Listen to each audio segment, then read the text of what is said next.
menentukan melakukan atau tidak melakukan itu atas dasar burung. Jadi ada suara gagak, suara situ, lalu bola gagak muni. Kalau sekarang ya kupu-kupu atau mungkin ketiban cecak, misalnya sial gitu. Jadi dia bertawakal kepada Allah dan tidak terpengaruh dengan itu. Yang kedua, tidak mengobati dengan kai. Kai itu besi, disundut dengan besi. Ada jenis pengobatan yang dengan disundut besi itu akan mengurangi tingkat kesakitannya. Yang ketiga, itu dengan tidak minta diruqyah. Tidak minta diruqyah. Ini 3 nominasi ya. Siapa yang menghindari 3 hal itu, dia masuk jannah tanpa hisab. Itu pun peluangnya sedikit. 70.000 sejak zaman Nabi dulu. 70.000 sejak zaman Nabi dulu.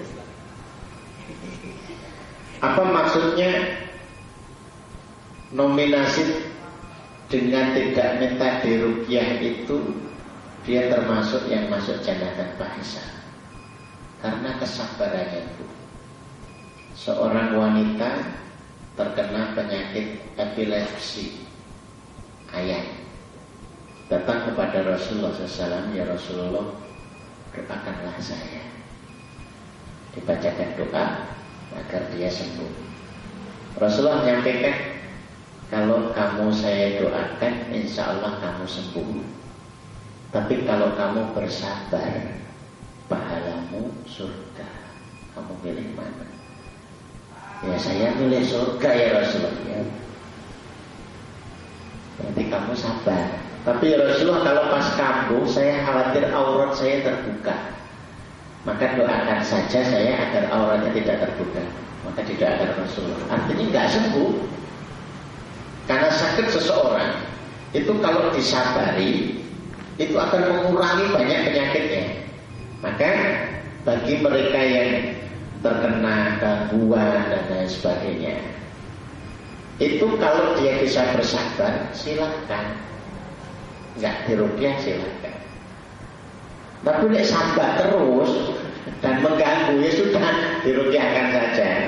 Mungkin ada teman-teman yang punya inisiatif, ojo ngasih wonge nyembung, sak durunge nembung tapi orang lain ya. Ini kan nggak minta, ya. Bahasanya bisa saja ini politik gitu caranya. Allah. Tapi sebenarnya tidak meminta ruqyah itu lebih kepada dia bersabar. Karena ada sahabat lain, Qatadah, itu pernah terkena anak panah matanya. Itu sampai biji matanya keluar. Ya Rasulullah ini terus putih. Sampai di bawah biji matanya itu ditahan. Rasulullah bilang, ini kalau tak kembalikan lagi, tak doakan kamu sembuh. Tapi kalau kamu bersabar, kamu dapat surga. Qatadah pintar, ya Rasulullah, saya pengen surga, tapi doakan juga pengen sembuh. Didoakan surga dan dikembalikan lagi biji mata ini di tempatnya. Dan setelah itu justru itu mata yang paling tajam. Qatadah ini ahli memanah, paling tajam. Jadi kalau seseorang itu pas sakit, apalagi sakit yang sulit untuk sembuh di usia-usia tua yang dimungkinkan akan membawa ajal, fungsi dari orang membesuk saudaranya yang sakit itu untuk menjelaskan ini. Tidak ada panasnya kecuali itu sebagaimana panas yang membakar besi, melepaskan kerat-keratnya, melepaskan karat-karatnya. Berpaling dengan sabar. Memang menyakitkan. Karena proses melepas dosa itu juga tidak ringan. Melepas itu kalau sabar. Rasulullah pernah ditanya oleh Sa'ad bin Abi Waqqas, ayun nasi asyaddu bala'a, ya Rasulullah, manusia mana yang paling berat ujiannya? Rasulullah menjawab, para nabi, kemudian orang-orang saleh. Dan semakin soleh, itu akan semakin diuji. Sampai seseorang itu diuji sehingga keluar dari dunia ini tanpa satu pun kesalahan, kecuali sudah terbayar di dunia semua, sehingga di akhirat sudah tidak membawa kesalahan-kesalahan, semuanya sudah dihukum di dunia. Lebih baik dihukum di dunia daripada nanti di akhirat yang berkali lipat. Jadi seperti itu Bu ya. Jadi kalau keluhannya itu bisa diatasi dengan sabar, silahkan bersabar. Kalau tidak bisa diatasi dan dia tidak bisa melakukan banyak aktivitas sangat mengganggu, ya sudah, dirugiakan saja. Memang kesempatannya hilang, tapi lebih baik kesempatan yang ini hilang daripada kesempatan yang banyak juga hilang. Gak bisa sholat, gak bisa berbakti, gak bisa kerja, malah jadi beban banyak bagi orang lain. Ini malah repoti banyak orang. Ya sudah, nanti dirukyahkan. Dan rukyah yang paling baik adalah rukyah untuk dirinya sendiri. Jadi kalau masing-masing bisa merukyah diri sendiri, itu yang terbaik. Kita minta dirukyah orang lain atau diantarkan untuk dirukyah pada orang lain, itu dikarenakan sudah tidak bisa menguasai dan mengendalikan diri. Ini kalau dirukyah sendiri malah enggak selesai-selesai, sehingga dibantu dengan orang lain. Wallahu a'lam bishawab.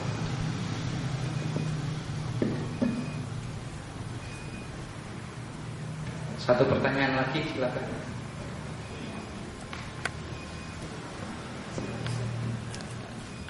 Assalamualaikum warahmatullahi wabarakatuh. Ustaz, saya mau tanya, istri saya itu sering mencoba menghafalkan Al-Quran sambil memberikan ASI ke si kecil. Itu kan otomatis terbuka auratnya. Apakah diperkenankan ya Ustaz? Karena saya sudah awam dan beberapa kali saya ingatkan sebaiknya aurat itu. Terima kasih. Assalamualaikum warahmatullahi wabarakatuh. Waalaikumsalam. Mudah-mudahan Allah merahmati istri panjenengan. Usahanya untuk menghafal Quran sampai dengan sedemikian rupa, ada kekhawatiran. Memang di antara adab membaca Quran itu dengan menutup aurat. Maka sebisa mungkin untuk bisa menutupnya. Kalau memang terkendala dengan itu, ya sudah, itu termasuk yang dimaafkan karena sudah terkendala. Karena itu tugas para ibu dengan itu. Karena itu bukan unsurnya itu disengaja, terus itu enggak sengaja Arab mau memberikan ASI tak sambil baca Quran, enggak kan begitu. Tapi karena keinginannya terus untuk baca Quran dan kondisinya juga harus melakukan menyusui anak-anaknya juga bukan itu, jadi tidak ada masalah. Ya. Termasuk tambahannya, Al-Quran ini diantara bacaan yang paling mudah dihafal. Walaqad yassarnal Quran lidzikri, paling mudah untuk dihafal. Fahal min mudzakir, ada nggak yang mau?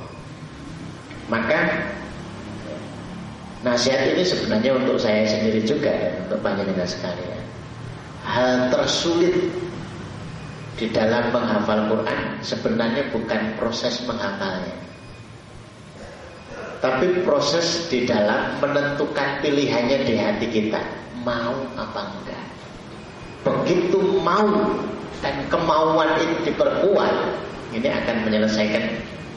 Karena yang dikhawatirkan oleh mereka yang menghafal Quran itu dan yang ditakutkan itu proses menjaganya. Ada yang beralasan ribet, berarti butuh ulang-ulang, berarti butuh ini, pantangannya banyak. Kalau para bapak-bapak itu menghafal Quran lumayan banyak itu Pak.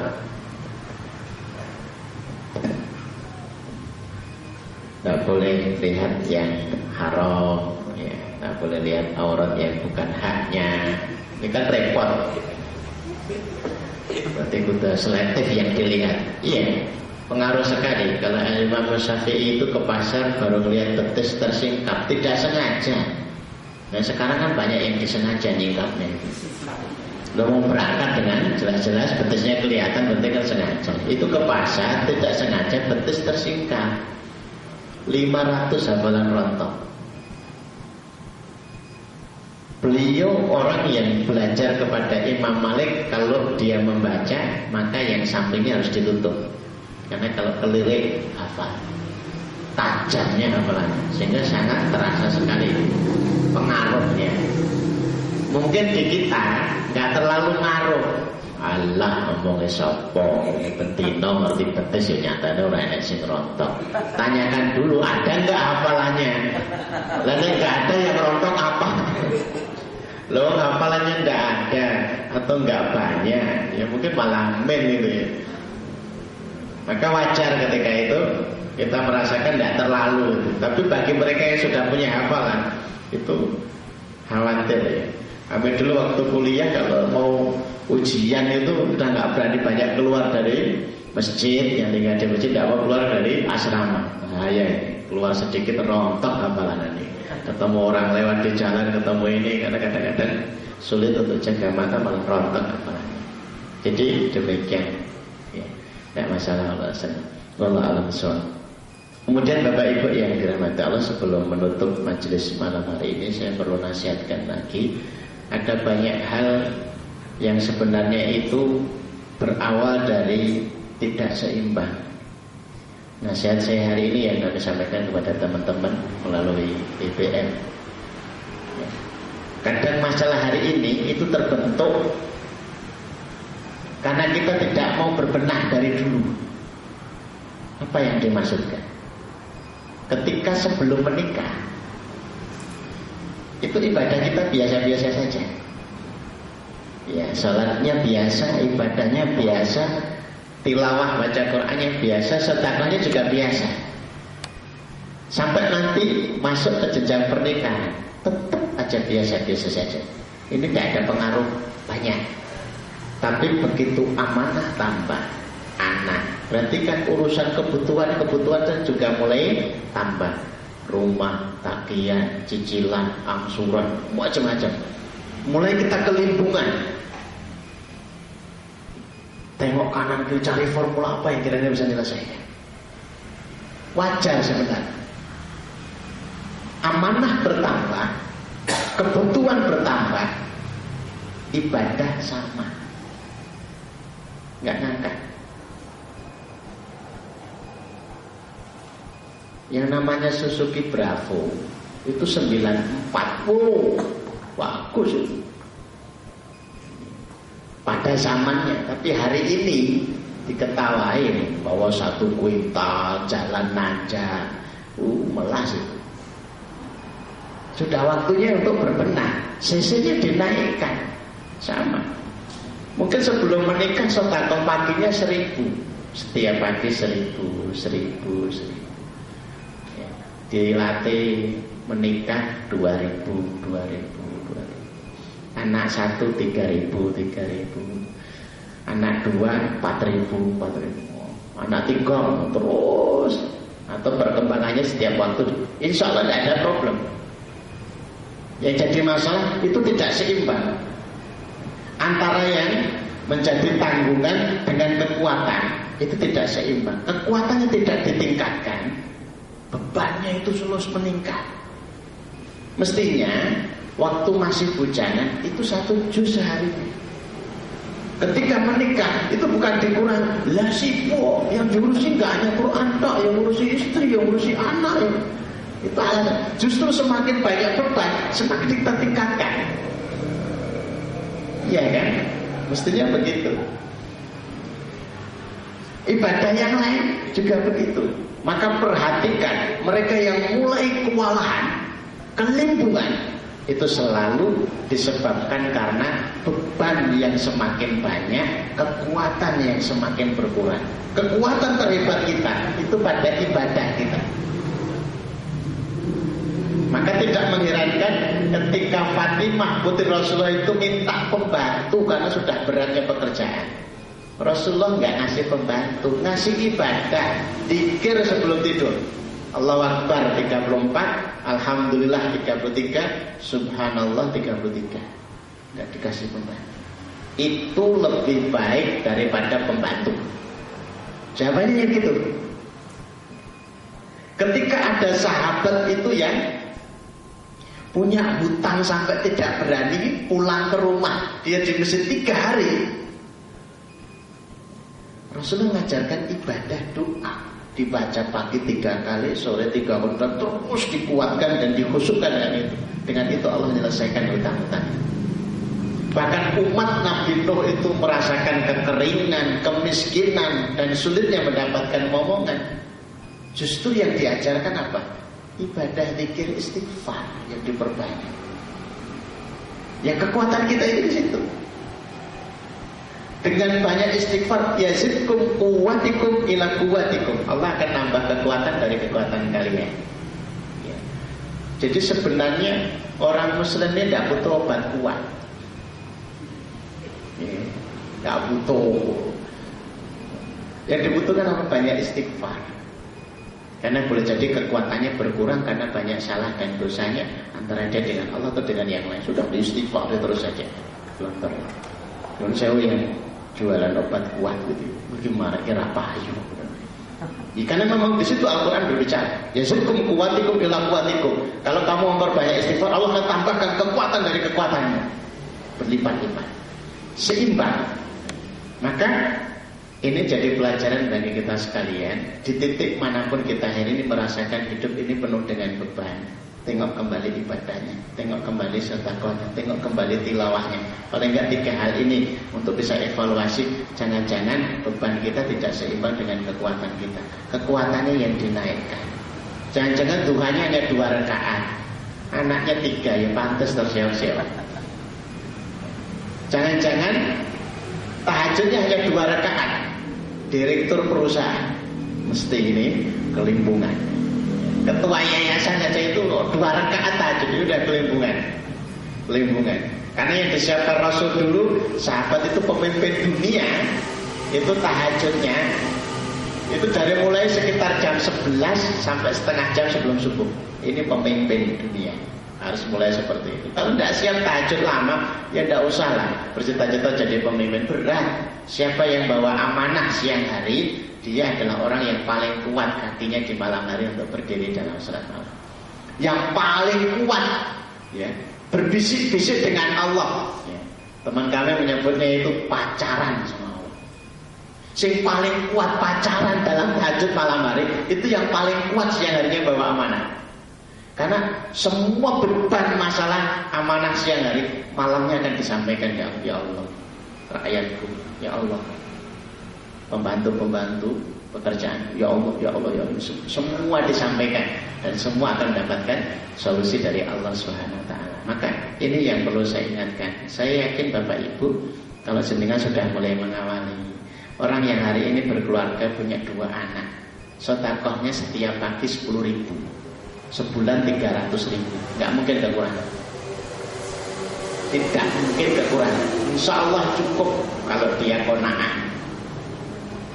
Tapi untuk bisa setiap pagi 10.000, ini butuh dilatih dari 1.000 dulu. 1.000, bulan depan naikkan lagi. Anggap aja tambah anak nyangoni. Anak ini kan nggak berani nggak nyangoni tuh. Harus disiplin nggak nyangoni anak, karena mesti protes. Mungkin saya mesti ngamuk begitu ya. Telat sedino itu dihitung rapel. Kenapa kita nggak bisa seperti itu? Terus ditingkatkan. Anaknya sudah usia kuliah, sedekah yang sudah kita rutinkan yang semula 10.000, mungkin sudah bisa setiap pagi 50.000. Berapa sebulan? 50.000 kali 30, 1.500.000 ini. Orang yang sedekahnya setiap bulan 1.500.000, kita miskin tambah sugih. Tidak bisa ditebak, nggak mungkin nggak bisa muliakan. Cuma butuh dilatih. Ini yang saya maksudkan. Kenapa terjadi ketidakseimbangan? Karena prosesnya tidak diikuti. Jadi kalau orang jalan di atas tempat yang datar, nggak butuh seimbang, tangannya diam saja itu tetap jalan. Tapi begitu jalan makin sulit, mesti tangannya akan gini. Dia akan bersayap. Bambu, nggak mungkin dia jalan, nggak mungkin. Suruh melewati bambu di atas sungai, yang satu bambu itu, otomatis tangannya akan gini, gini. Kenapa? Keseimbangan. Kalau kita itu meniti jalan hidup makin sulit, maka kembangkan sayapnya, tambahkan ibadahnya. 5 waktu saja tidak cukup, tambah sayap rawatibnya.